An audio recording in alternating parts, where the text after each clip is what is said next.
All right. I think we can get started. My name is Tejinder Singh. I'm one of the board members for Friends of Ottawa National Wildlife Refuge. Uh, Co-hosting with me is Tara Bostatter. She is another board member with Friends Group. And today we have an excellent session by Dr. Todd Crail, a distinguished lecturer from the Department of Environmental Sciences at the University of Toledo. He will talk about a program, Greening University of Toledo through student participation. So we'll hear about the success of the program, what the program does for our community. So without delay, Dr. Krell, I welcome you. Thank you for doing this session for the Friends group. And Glad I'll to be turn here. it over Thank you. to you. Yeah. Yeah, thank you. So what I wanted to provide tonight was kind of a history of what GUTS is, Greening UToledo Through Service, and but more so explain that in the context of using native plants as a landscaping alternative. And I'll explain that to all of you who may just remotely understand what that means. There's a whole process involved here. And so without any delay, we have a built environment and we need livable spaces that serve our needs. And that's just part of the deal. We can't leave everything natural. There are spaces that are required for our species to exist. And that's great. So here we have a building, we have an art, we have sidewalk, but we also need the natural world around us. And one of the things that I like to teach my students about, oh yeah, I forgot, there's the grass and the shrubs, is the 4 laws of ecology. And look at how beautiful the grass is, right? So the 4 laws of ecology are used in sustainability literature. Nature knows best. There's no free lunch. Everything goes someplace, and everything is connected. And you can't get away from those things. That's a big part of being human. That's a big part of being an organism on this planet. And the way that we have done things has many unintended negative consequences. I don't think people are out to damage things, but they change things, and it can create some problems, okay, for us. And that's another thing that I like to tell my tell my students is that don't be worried about the earth. It'll be just fine after it shakes off its human infection. So thinking about that, what are the unintended consequences? And this is one that people don't usually think about. This is heat. This is the average July temperatures for the region around the University of Toledo. Okay, and you can see that the University of Toledo is the hottest. And this is in an average July. Here's where all the Home Depot and all this sprawl along Secor is at. It is offset by a landscape that's a little bit more natural to the west, but this is problematic, okay? This is problematic in that the wealthy people have the coolest temperatures, and the poorest people, including college students, have the hottest temperatures. And this is going to become a real problem. Imagine with an average of 5 degrees warmer than what we're seeing here, it may be pushing people into a zone that is damaging and is harmful. Okay, and part of that is the blacktop and the roofs and all the built things, but also the turf grass. The turf grass does very little to mitigate that heat issue. And so something that we wanted to begin trying here at the university was removing the turf grass, okay? And so a lot of the way this is framed is the right plants for the right place. If you've done master gardening, you've heard this phrase before. Yeah. And turf grass is the right plant for a space where you need to walk on plants. It's the right plant for areas where you need a formal sense of approach. I'm not anti-grass, What I'm not into is this de facto, I don't have pavement here, I don't have a building here, so it's going to be grass. Okay, and that has consequences that go far beyond where we have grass. And part of what people don't understand is that nearly every drop of water that falls on our university goes directly into the Ottawa River. The Ottawa River goes directly into the western basin of Lake Erie, and the water is the connection.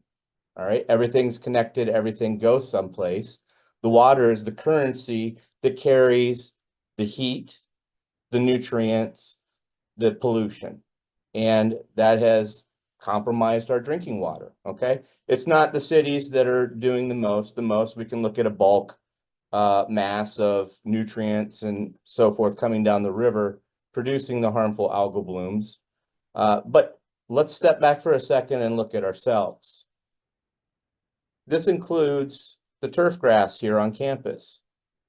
They all have drains all the way across campus. You start looking around in the grass, there's storm drains, and that water goes directly into the Ottawa River. Okay, so this is a place I thought where the university might step up and understand some more about itself. A university is essentially a university built on top of a plant, and like a manufacturing plant, a steam plant and a water plant. There's effluent in, there's effluent out. And the grass does very little to mitigate that. When you have a big rainstorm, after the first half inch, all the water is going to run off of turf grass. And there's some reasons for that, and I'll explain that. Right plants. Okay, so some things you may not know about Lucas County. Of the 1,700 native plant species historically found in Ohio, 1,300 have been recorded in Lucas County. And a big patch of lupin, like you see here, is gorgeous. It's a special concern species, which gets to another point, which is that Lucas County is 1% of Ohio's landmass, but has 2/3 of the state's rare species represented. Here's a map of the plants. Okay, and I don't know how well you can see this on your screen. I've got this slide is in kind of the way. That's what keeps distracting me. Lucas County, if you look at the color map down here, they had to create a completely different color category just to represent Lucas County. There are that many more species of rare plants in Lucas County. Why? Because a large part was due to the oak savannas that form on the sand left behind by Lake Warren, but also what were formerly clay wet prairies in the east, and then the marshes that we still enjoy out along the lakeshore. Okay, so we have a context for biodiversity here in Lucas County. If you're into birds, you know this already. We have a lot of birds. Well, we have a lot of plants. We have a lot of insects. We have a lot. Okay, we have a historic biodiversity, even though we live in a very homogeneous and flat place.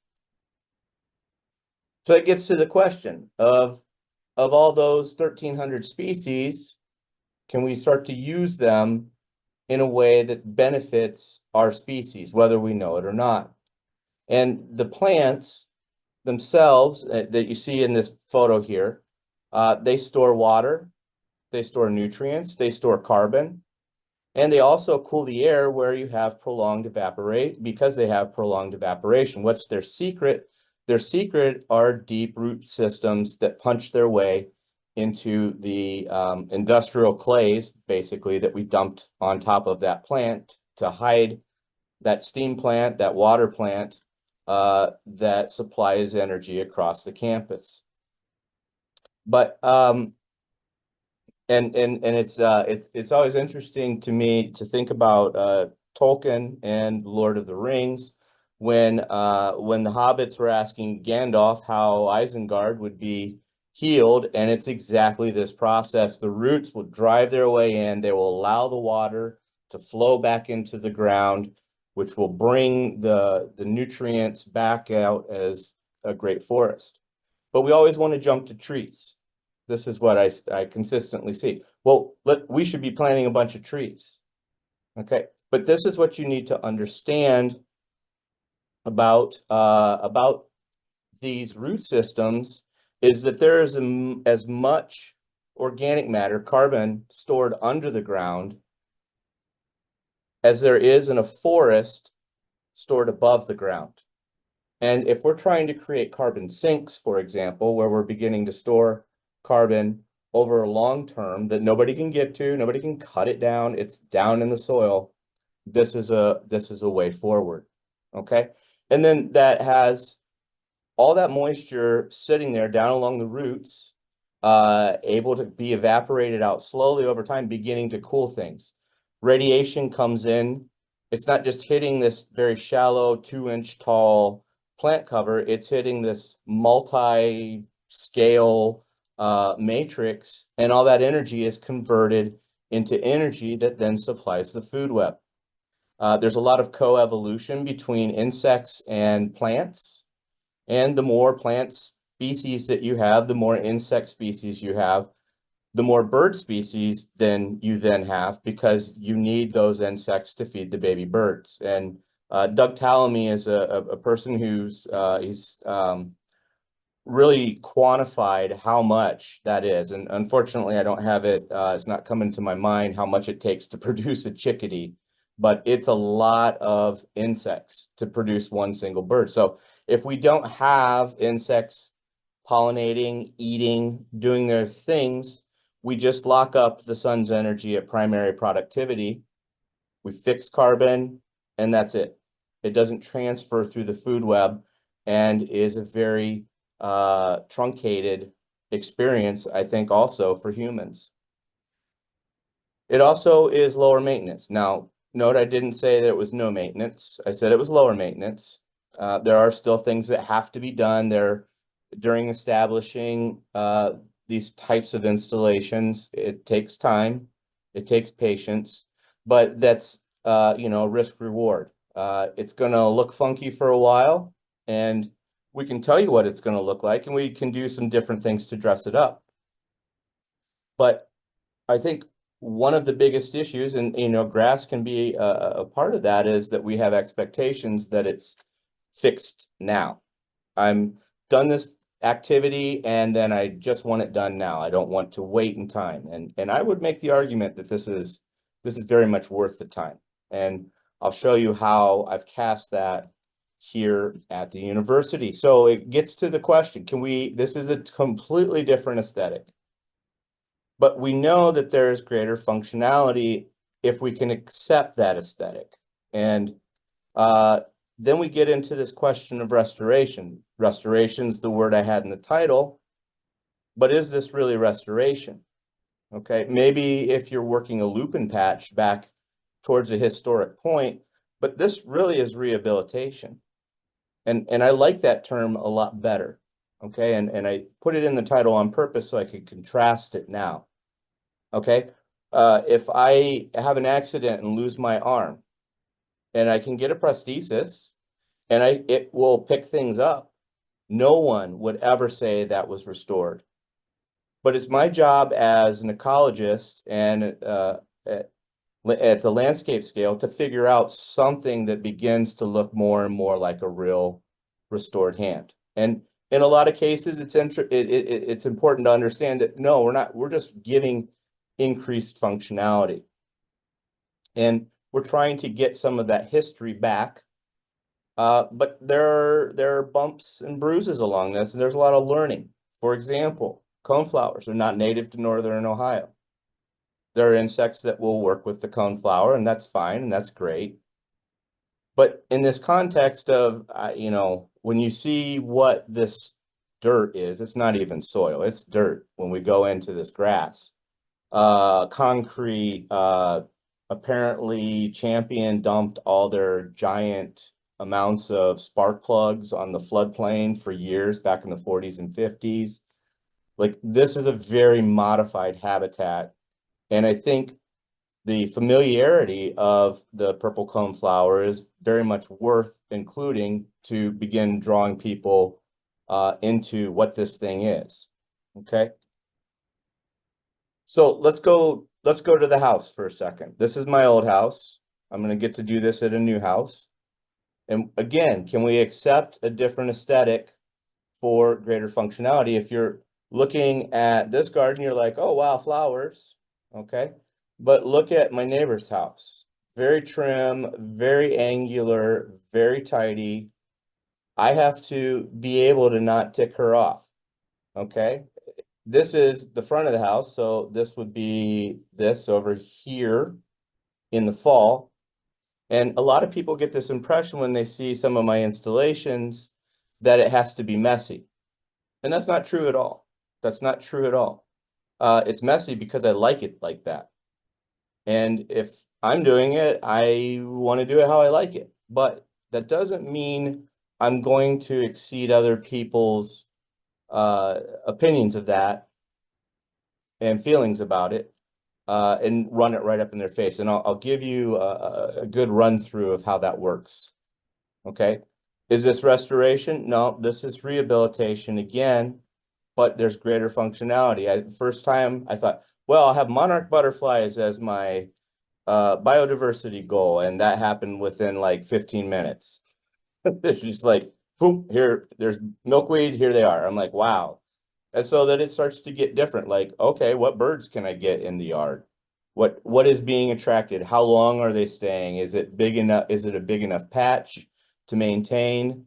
This is not going to be a historic ecosystem, but again, it's really about getting that greater amounts of functionality. What I also like is I have so many options. So many options. I'm not limited to what's sitting on the racks over at Lowe's. I have 1,300 species to play with. And I can create blooming sequences that go all the way from April into November. And that's some of the rehabilitation that I like that I've been able to accomplish at my house. My daughter was 4 when COVID shut us all down. And I didn't have to go anywhere because I had a nature preserve all around my house. And we went outside and we looked at the insects and we looked at the plants and we looked at different things and had lots of different conversations about these different topics. This is what the backyard used to look like. All right. So there's your good old mowed grass and an attempt at a garden and an attempt at a garden. And then a lot of invasive or just aggressive. Wild grape is a native, but it's very, very aggressive. Plants growing around in the backyard. And people would say, but this is accessible. Everybody knows how to take care of this. I say, sure, yeah, everybody does, right? You plant grass and you can pay somebody $15 an hour and everybody knows what the outcome is, okay? But look what can be done if you start to think about what can be done, what we could accomplish, and still have space for people. But I also have food, I have fertilizer, I have food for the pollinators, which is also food for the birds. I'm storing water from 5 different houses because I've created a grade that allows all that water to percolate into my soil. My backyard is cooler than everyone else's because I'll have evaporation that is taking the relative humidity down. This stone here was just thirsty. I used to have rain barrels. I didn't have to have rain barrels anymore. I just let it run out onto the crushed stone and allowed it to soak in to the point where at my new house, I've created about a 16-foot diameter circle around my fireplace. And with the fireplace in the middle and the water all in the stone, I basically created a swamp cooler for my backyard. And so we can have a campfire in the summer when it's hot and humid and the relative humidity is much lower and people can enjoy themselves around a fire when otherwise we'd just be sitting in the air conditioning. Okay. And that's getting again to that rehabilitation and the historical functionality that we used to have. So, right place, backyard, okay. What about at the University of Toledo? A lot of people share this space. Our campus is 300 acres. There are a total of 9 guys taking care of this entire space. That's it. When I was in undergrad back in the 90s, there were 22 people taking care of this. And so this has become an issue. They only have enough person power to maintain the mowed grass. They don't have time for beds. They don't have time, there are certain beds that are more important out on the mall. But a lot of things had fallen to the wayside because we've cut resources. So again, mowed turf grass is the predominant ground cover. Let me move this thing again. Aside from all our hard surfaces. And so essentially we have what we would call an impervious surface across the entire landscape. And that's where all that heat's coming from. It's really interesting to step down to the Ottawa River when it's hot out and feel how much cooler it is just by being by the water versus the rest of the campus. It's extremely noticeable. And it's noticeable even driving into Old Orchard. I live in Old Orchard. I go into Old Orchard or I walk across Bancroft and it's just completely different. So it's not really working for us. There's a lot of extra heat going on. I could complain and shake my fist at the sky and never be effective. Something that I really try to get my students to understand is you can't just show up with a problem. You can't just show up and say your turf grass sucks. And here's what you should do. Nobody's going to hear that. All right. And so that's where I really wanted to show up with a solution rather than a problem. And you might be thinking, all right, well, that's an interesting idea. This is rattlesnake master, one of my favorite plant species. So here's how we went about this. Okay, so this is kind of the history. I wonder if I can just minimize this thing. There we go. I'll just talk into the ether here. Okay. So what we had was service learning. And this was part of our courses. We had been working off campus for course credit and experiences. One of the things that we had done was designed, planted, and maintained 2 roundabouts on Dorr Street for Lucas County engineers. That's the picture you see at the top in a peak bloom of butterfly milkweed. In July, we constructed a prairie ecosystem in the middle of 2 streets. We also had cleared 25 acres of invasive shrubs at Irwin Prairie State Nature Preserve using hand tools. Yeah, our carbon footprint on site was our breath. All right. But the students were like, well, that's cool. We're doing all this, but why aren't we working on campus? Why aren't we working on our own site? And I said, well, that's a great question.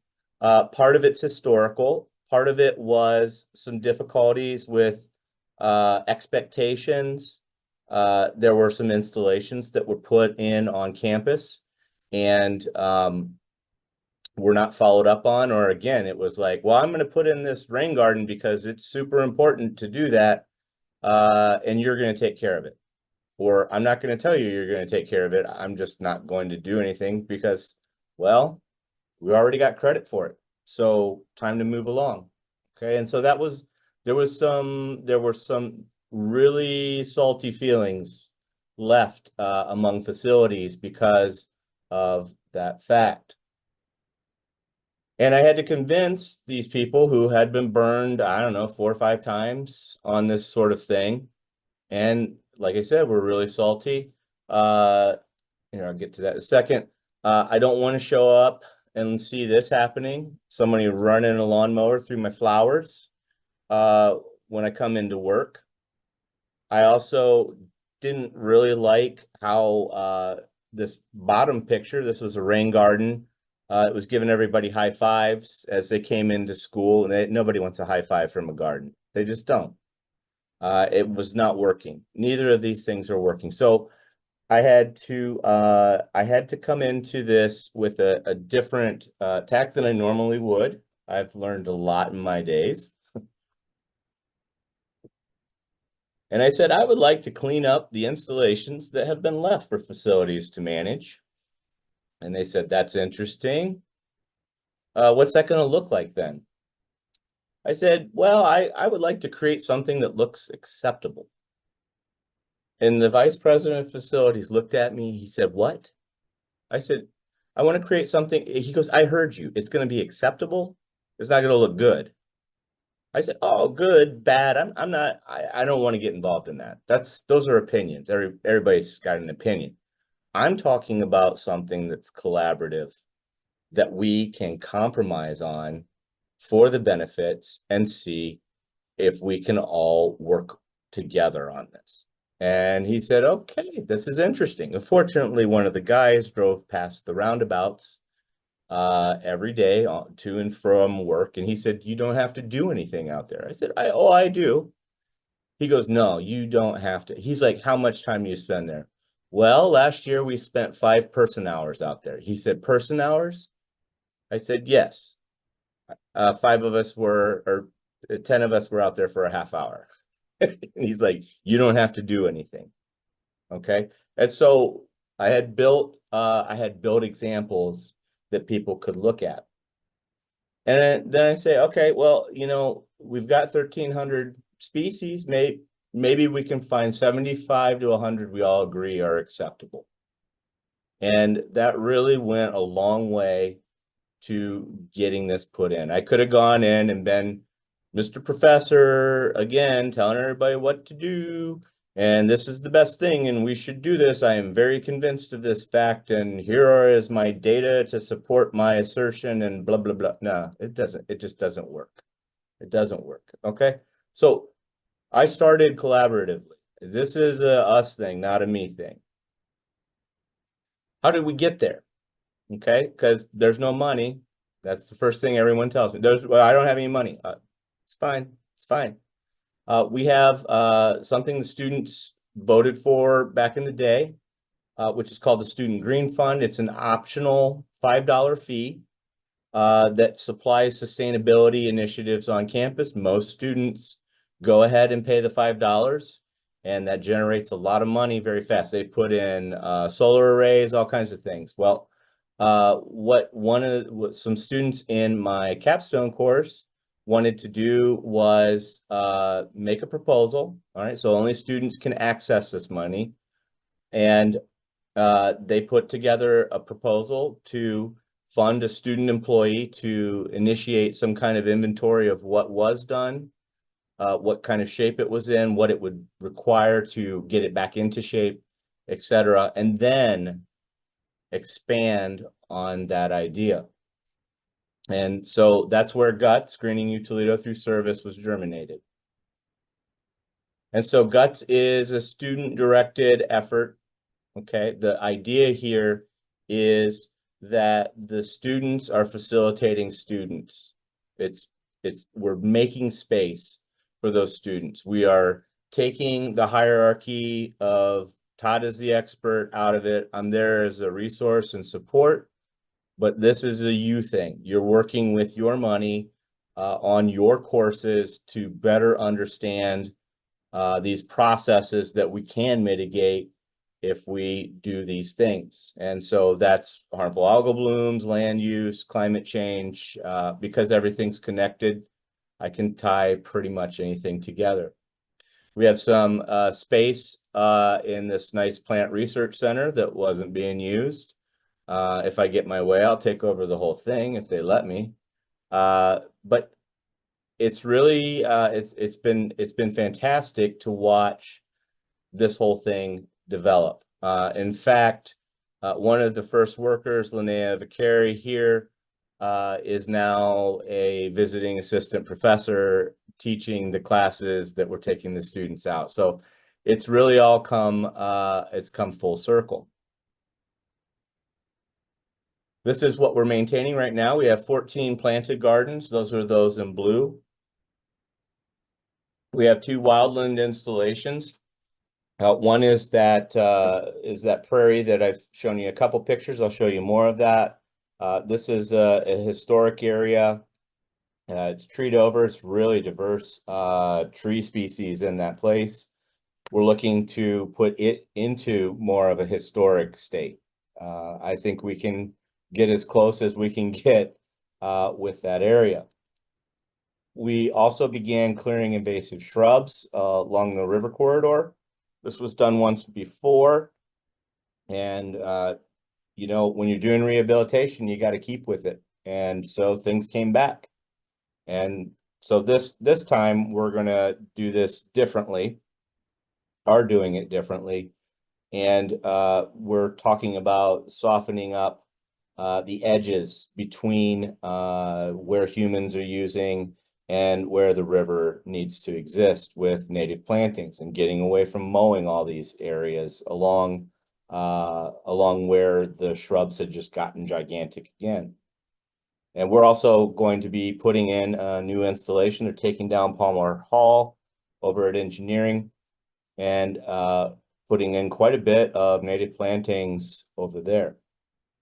So we've got quite a bit of space. This is the Bowman-Oddy Prairie. This is one of the wildland restorations.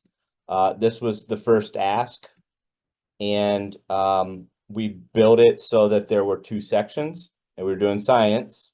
I knew what the outcome would be, but I wanted to see how far I could push it. We did the west plot in spring of 2017. We did the east plot in fall of 2017.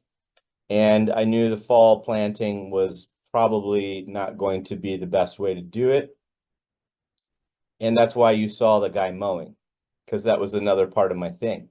Okay, I asked him to mow all those flowers. Part of it was it wasn't functioning right. Okay, so this is that east plot. It wasn't functioning right. I could have pushed it. I could have done some things to mitigate. It takes work. Okay, you have to put energy into it to get it to happen. But I figured, you know what? There's really not that much expense that's gone into it. Let's mow and spray it and start it all over so everybody knows I will not hesitate to hit the reboot button. I will, if something is not working, it's okay. Let's start over. Instead of having everybody just have to compromise that this sucks, which is exactly what happened with the garden that was giving everybody high fives. So we reset that, we reinstalled it. It looks fantastic now. There's still some issues because there's a heat line through it. But what a change. Center for Performing Arts rain garden. So this was a rain garden that had cattails, narrow-leaf cattails come in with the engineered media. There was a 7-foot tall hedge of barberry. I think I still have some of those thorns in my hands. We tore all that out and planted it in 2017. And it is, oh man, when students come back to campus, it is magnificent. The library got involved. So the dean of the library came by and he said, I want this. I said, okay, well, let's talk about how to do that.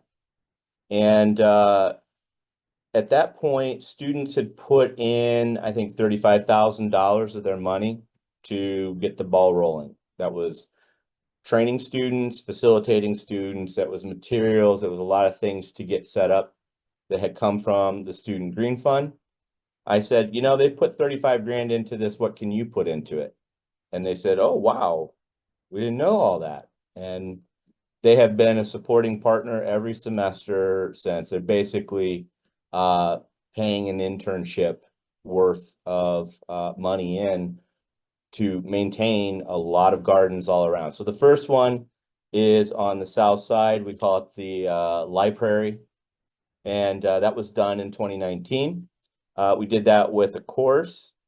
We've added additional plots since. We kind of lost it. 2019 was the wrong year to install a new prairie. It really got away from us in 2020 because nobody was around. I had to really stay away to make sure I didn't get COVID early in the game from other health issues. But we're at this point, we are 2/3 the way around the building. I can't wait to tear out the burning bushes that are down on the one end. Its days are limited. We will circle that whole center of knowledge with these types of installations and many different installations, some formal.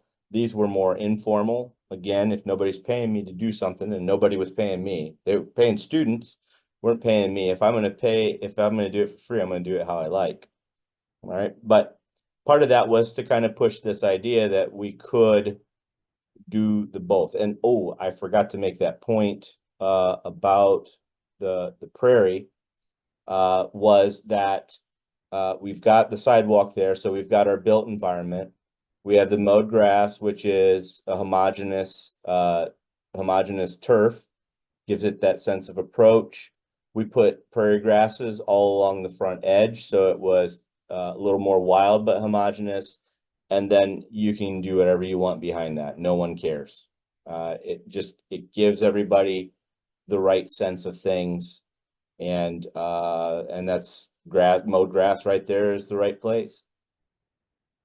Eberly Center for Women had talked to us about changing out some gardens that they had. They had some shrubs. I don't know. You'll see pictures of all this later. We installed this in 2022. The goal was to create a succession of hot blooms right at the start of fall semester. So liatris was the deal. And I also like to tell them that it was the big pink middle finger to patriarchy outside their front door. And they enjoyed that. That's a fun joke. But I saw people doing formal photo shoots in front of this one. This is, I mean, it's selfie city. And they don't even care. There's bees flying everywhere behind them. It's great. This is the Edwards Memorial Garden rework. So this was the one that was giving high fives. It was a mess. And we hard reset it. We took 22, 24 truckloads of material out.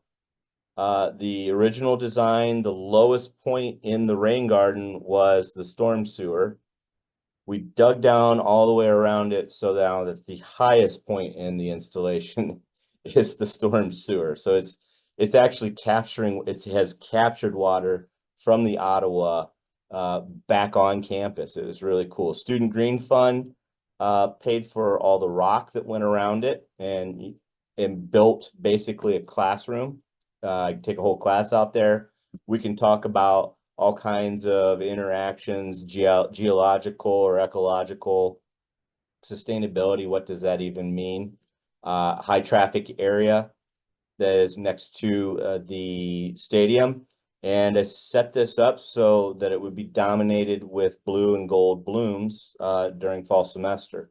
And we've got a couple hundred bottle gentian ready to go along the front with the goldenrods in the back. And that's really all the gardening that we'll do in here. I want this to be much more of a wild installation in there so that people can see what it does with water, etc. And then we've got those managed natural areas. We've got the nomos. We've got more natural landscapes. This isn't really even true anymore, but it gives you the idea, I think, that we have a couple corridors that run through the campus, and we're going to naturalize those as best we can. I mean, Nate Kazicki got, I think his record was 61 species of birds during biggest week on campus. I think he cheated a little. He went down the University Parks Trail, but I mean, a lot of things that are coming through that people don't expect to see. And what we're after is softening those lines between what is natural and what humans use.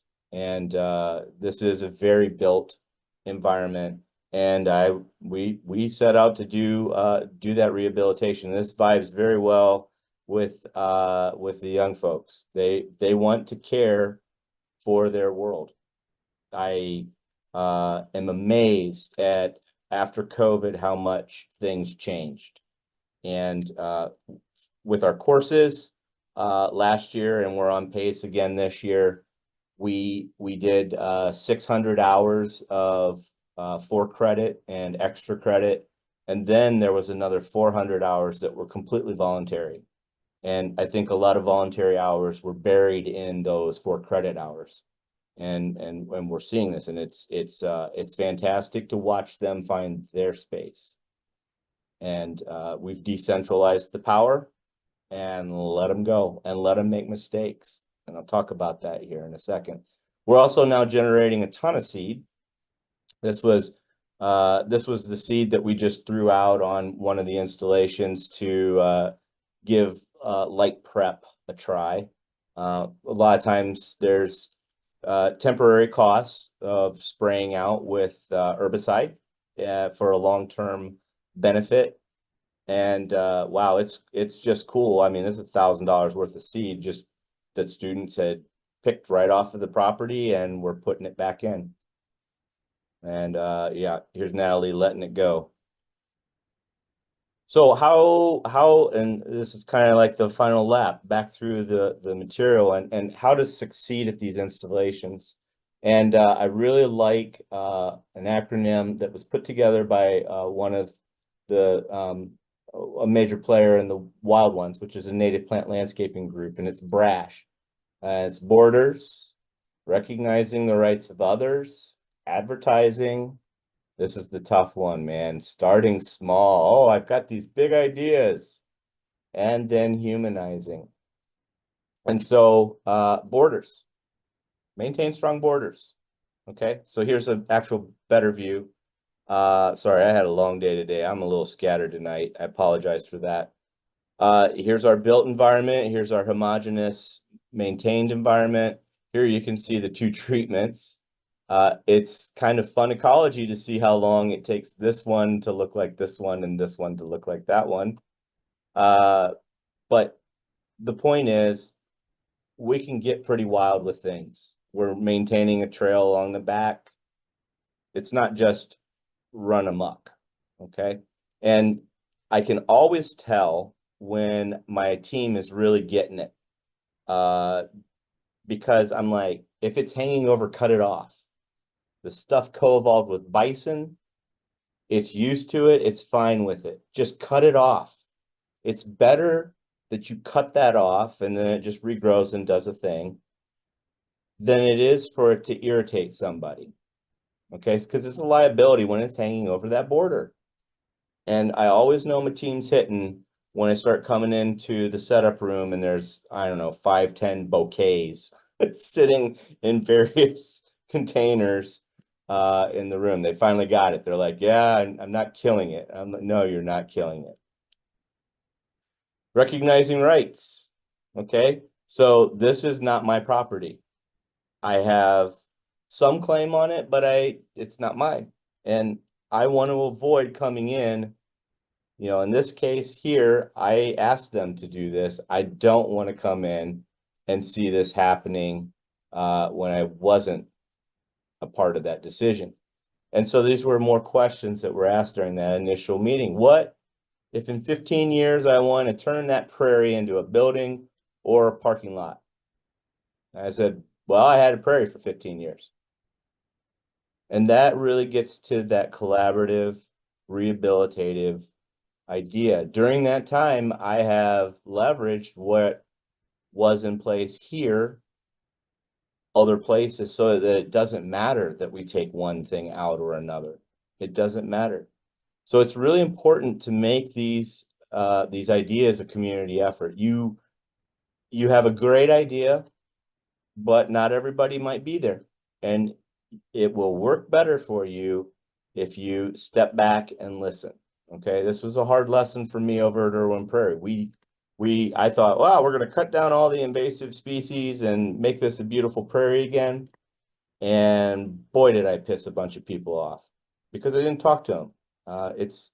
It's interesting to me always how other people feel a right to how something looks or what it should be.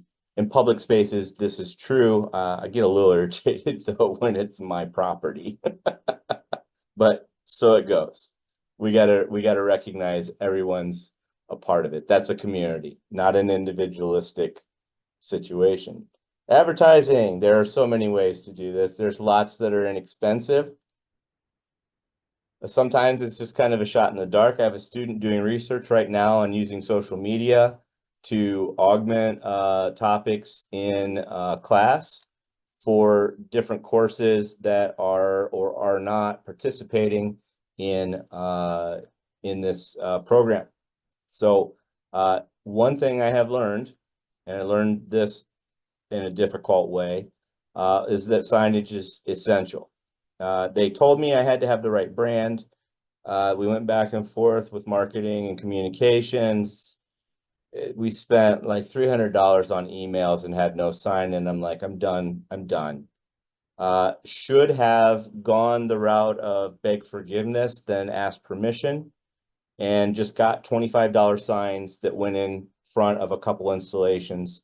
In particular, the rain garden over by the tennis courts, and I'll explain that as I go through the time series with that. But it takes time, and we should have signs out that explain it's going to take time.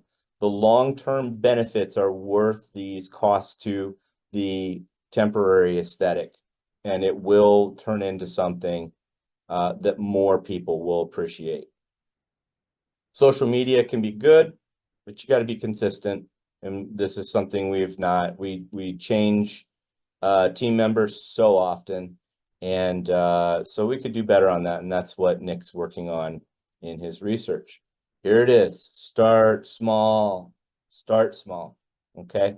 You're looking at my pictures 20 to 20. Oh man, it's almost 25 years down the line.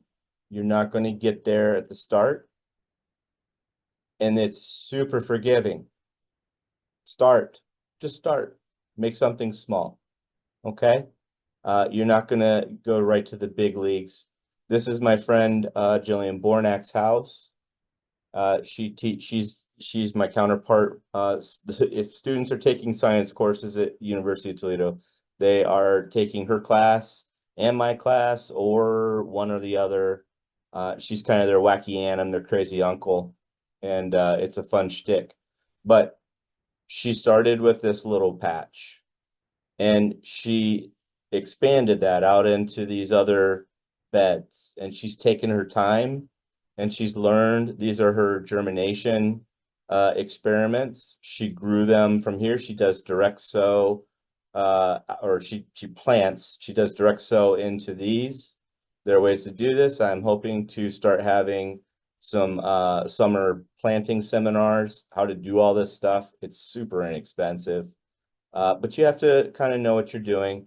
And I've given this to her, and she's come up with some really neat ideas for saving space and so forth. She's addicted to her little babies, and I love it. She's so excited about this, and she sets plants out in front of her house. It just says "free plant, please," and that's a community.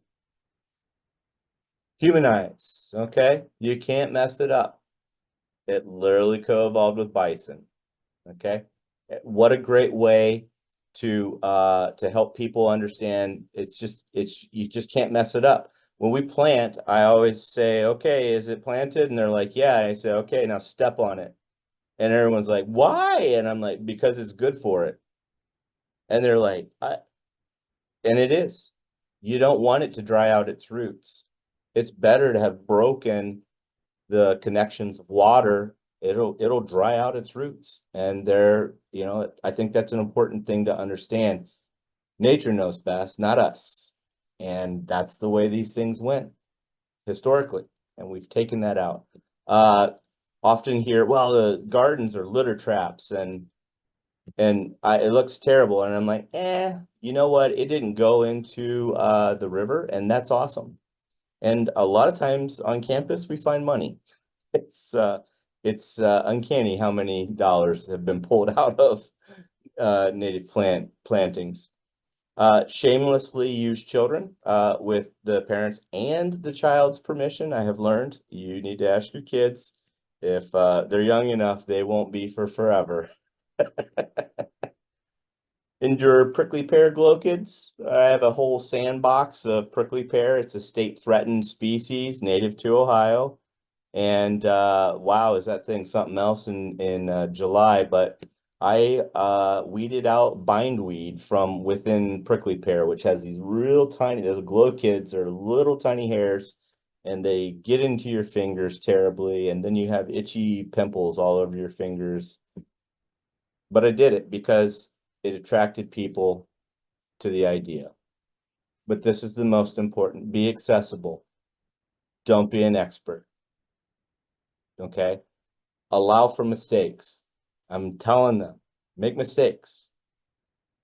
Who needs to not be an expert? You need to not be an expert. Don't be worried about being an expert. Try, do, learn. That's how you learn. You learn from making mistakes. And sure, there are things that we've got to rework and do and whatever. Yeah, that's learning. So if you are waiting around to be an expert, you're never going to get the experience to get there. And this is what I've seen on the other side. This is resiliency. This is rehabilitation. It's a community. It's people working together and talking about all kinds of crazy stuff. I'm spoiled. I'm going to tell you, I'm spoiled. I got a lot of privilege here with the people that I do get to work with, but this is people coming together.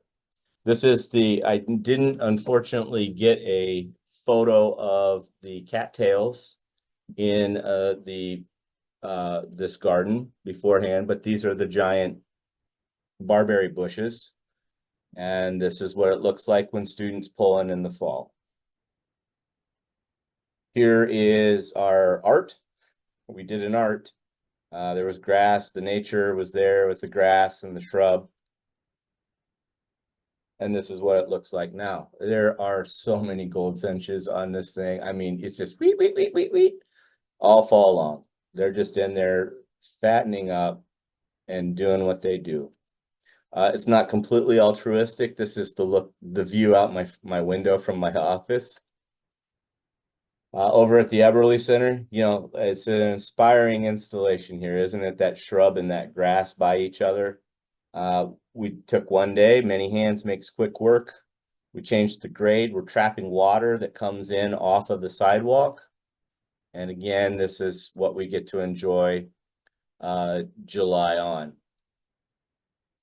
Here's another look at that garden next to the tennis courts. So this is the view from the other end of the garden. This is what it looked like. And everybody had decided they were okay with it. And I said, nah, we don't have to be okay with it. This is not working. This is disrespectful to Dr. Edwards.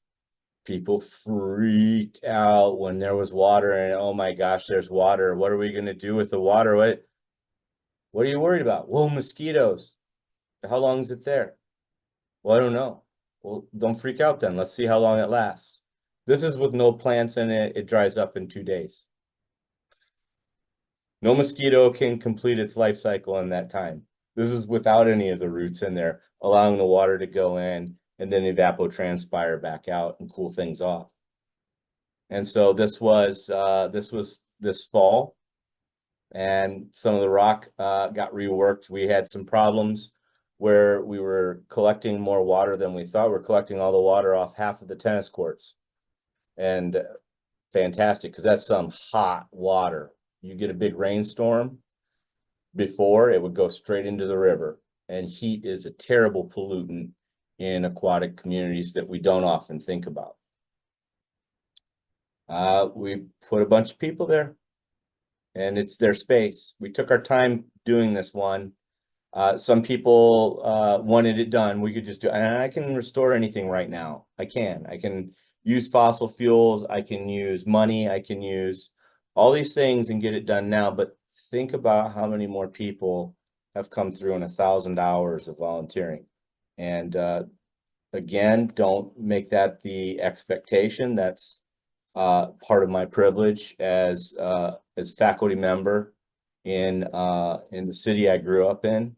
I am here by choice, and I love that I get to do this. All right, so you find your people, and you find the right place, and you plant the right plants for the right time. People will begin to understand. So thank you for your time and attention. I hope I wasn't too botched up tonight. We got a new Oh, that puppy. was amazing. That was just amazing, so many things to learn. Yeah. Yes, thank you. We got a new puppy this week, so I'm really Oh yeah, I saw those pictures. Yeah. Yeah. No, this was amazing. Like simple things, small things we can do. And I was just messaging, we have a couple of questions in the chat, okay. but just wonderful comments.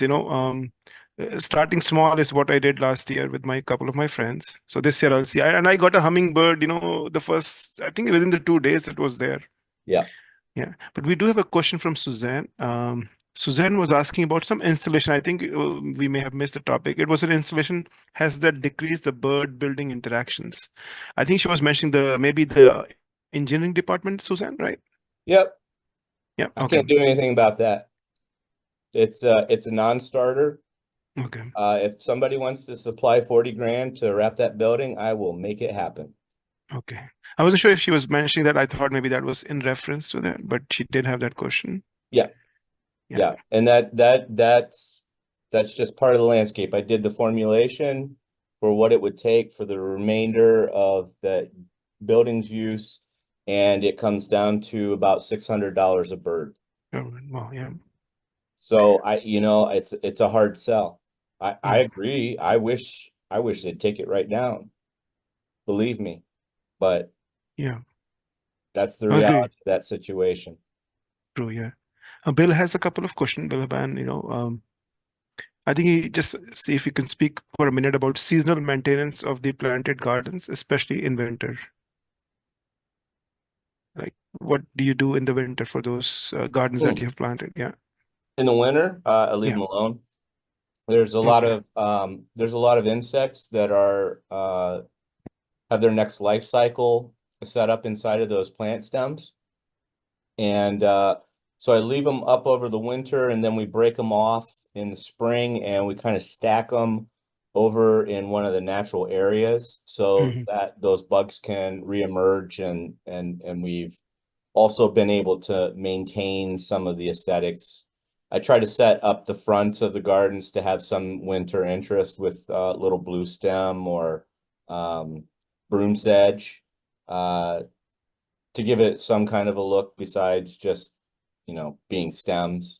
If Yeah. it came down to it, I would say those bugs were worth sacrificing if they were going to be upset that uh, it looked bad or whatever. Again, it's not my space, completely, but no one's really, because of the way we've handled things, they ask questions instead of tell us what to Oh, do. yeah. And I think Bill's second question got answered. You just are sharing the screen. He was asking about if university have a native plant seed sale. So you have a couple of sales listed here. Yes. Yeah. Mm-hmm. And then Doug had a question. Is this the same group that cut down tree of heaven to help control the spotted lentilfly on campus? That's correct. Great. Okay. Yep, And then he had that us. was part of what initiated that work. Okay. We had a community member. So I was going to start on the honeysuckle in spring of 2020, a small area to show them that you don't do it in the spring, you do it in the fall and the winter. And then COVID hit, so it didn't start. So, And then it took a couple years for us to get back to it. A community member got very passionate about something happening with that. And then the lanternflies also showed up on campus. And um, so between those two effects, we said, you know what, now's the time. And we've blown out about a half mile now. well, One thank you. semester. And Doug had, oh, yeah. And Doug had just, how do you get administration facility that allow you to use sharp tools without them getting nervous about liability issues? That I mean, these are adults. It's the Yeah, cool. same as any volunteer day at Kitty Todd or anywhere else. Yes, yeah. They're adults. And, and Jackie had a question about native plants that we should avoid. Oh, there's a bunch. Let me Okay. start with one, common milkweed. Don't do it. Hmm. We have 13 other species in this county. Don't do it. It's a horrible, it's a fantastic plant in a big installation like I showed you. And I've Well, kept it out of most of the gardens because it's not worth showing people that. it runs on rhizomes. It will end up in your neighbor's yard. It is just, it misbehaves. It's life history. It is the right plant, but it is the wrong place. Some of the other Jerusalem artichoke. Oh man, I made that mistake. I'm gonna grow Jerusalem artichokes and have sunchoke stew and blah blah blah. And don't do it. You will Thing. you will regret it. Yeah. Oh, good to hear that. Yeah. See, I'm just starting short, so small this year. Last year we started it, and it's so good to connect with you, the work that you do, and your passion shows up in. I attended one of your sessions. I think it was late last year, or maybe July or August, through a webinar. Mhm. So glad you were able to do one for us here. Yeah. Yeah. Thank you for the invitation. Let me see if there's any other questions. Oh yeah, this one question. What milkweed should we plant instead? I'm new to this area. Laurie has a question. If you've got dry enough soils, and most people do, most yard soils are well drained enough. You've got butterfly milkweed, you've got world milkweed. Swamp milkweed is super adaptable. You can Yeah. you can run it drier. And then if you really want to get into I mean, there's others that solvents can be good, but it's also a runner. Purple milkweed also a runner. It's really not available either. No. But there's other species. Perfect. We're right on time, but we have one last question, from Kim. Can you speak to the native plantings in front of the zoo on the Anthony Wayne Trail? Is it going what they hope for? I'm always apprehensive about that. Mhm. And if we were in any other format, I would ask the question back. My answer would be a question. And it really comes down to whether they followed brash or not. Okay, very And good. Yeah. probably not. Mhm. No, again, thank you from the friends group and everybody who was able to join also today. Excellent session. We'll be Great. sending the recording, in a day or so. Amy, our director, she, puts it together, and then we'll be sending out to everybody who registered. But thank you, Dr. Kral. Thanks so much. Thank you. Excellent session. We'll love to have you back again, and I'll be in touch with you for that. Sounds great. Thank you. Thank you. Bye, everyone. Thank you. Bye-bye.